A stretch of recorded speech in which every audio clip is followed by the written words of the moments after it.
Ces 4 pages qui sont très pleines, et l'auteur il joue avec des prénoms et avec des noms. Entrisme. Il y avait de la lutte des molesteurs pour t'empêcher.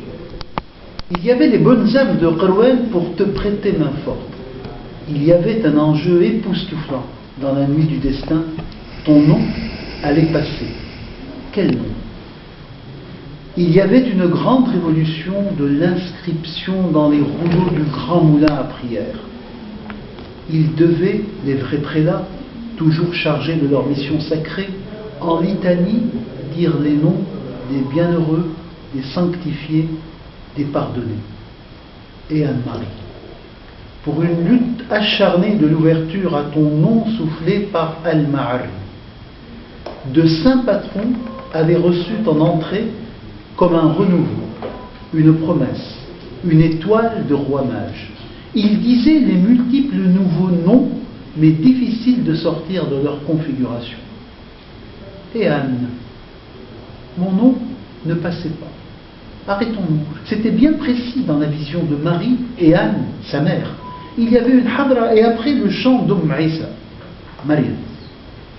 Sous les flambeaux, avec les mains tremblantes et fermes à la fois, du grand responsable devait se faire l'inscription de ton nom sur les grands rouleaux dans l'engrelage de tes lettres ANMR qui devaient entrer dans le rouleau avant le jour. Il y avait des esprits en furie pour éviter ce geste, ce grand geste de bienvenue de l'autre côté de la mer du milieu, la Méditerranée. En furie, les djinns ou les conservateurs, les jusqu'au-boutistes s'y opposaient de toute leur fureur, leur ruse possible et imaginable rage. Il suffisait pour eux de tenir jusqu'à l'homme. Mais les bienheureux de la ville de Qurwan, de Mahdiya, de la ville mère, déléguaient leur voix et proclamaient dans le vent du grand rouleau. Et Anne-Marie, A-N était égrenée, mais un demi-nom déréglait tout. A-N-E, Anne, ce serait une hérésie, un effondrement de la vie.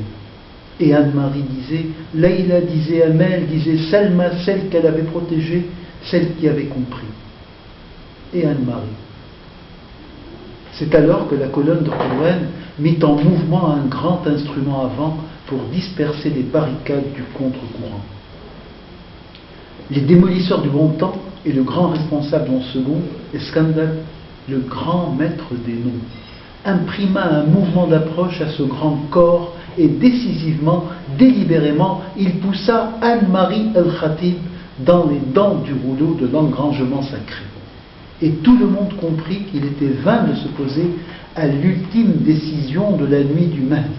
Le grand responsable en second l'avait dit que c'était du génie d'avoir écrit toi-même dans les lettres de l'idiome sacré ce désir d'entrer dans le rouleau sacré.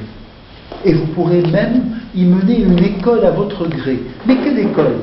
Bien entendu, l'école de ce poli pays où souffle l'esprit infini, le grand ferment de la réconciliation de Tunisie, un pays où l'esprit savait qu'il destinait à Anne-Marie et tant de sœurs dont le demi-nom était aussi Marie, femme mariale, tu es de taille à entamer le mur.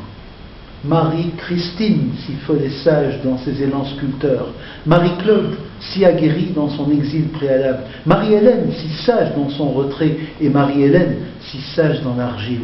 Marie-Charlotte, qui avait compris elle aussi. Et Marie-Joseph, qui n'avait pas compris dans les commencements, mais qui avait soutenu tes fils pour que tu ressurgisses à leur suite. Marianne, ton antonyme, si émouvante dans les pas d'Héléna, sismographe de Djerba, parce qu'il fallait tous ces enfants de Marie pour la grande relevaille, pour les retrouvailles épousailles. Achet Mariam, à la fin du grand deuil du mal ravageur du siècle. Et vaille que vaille, tu as fini cet écrit au nom du pays qui souffle l'esprit, ce pays où tu as reconquis ton nom de fiancée, d'écrivaine et d'iseuse.